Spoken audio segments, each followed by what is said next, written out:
చిన్న పొల్లగాళ్లను బళ్ళె పంతులు కొడితే సీదా అమ్మ దగ్గరికి పోయి ఫిర్యాదు అవుతారు. అమ్మ నన్ను మా సార్ కొట్టిండు అని చెప్తుంటారు. నా కొడుకుని ఎట్లా కొడతారని సార్ మీదకి లడాయికి పోతుంది తల్లి. గదంతా కొడుకు మీద ఉన్న పాయరం కొద్దిగా చేసేటి పనే.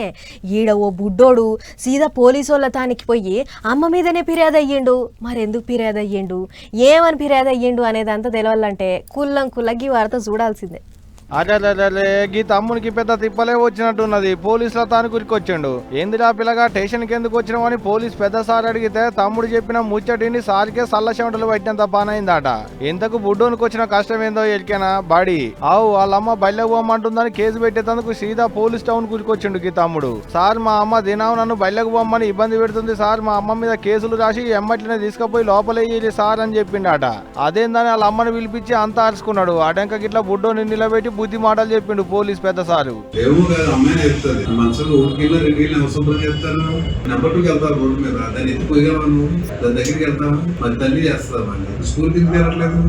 అంతే కదా మరి. విజయవాడలో ఉన్న సత్యనారాయణపురం గులాబీ తోటలు ఉంటారు.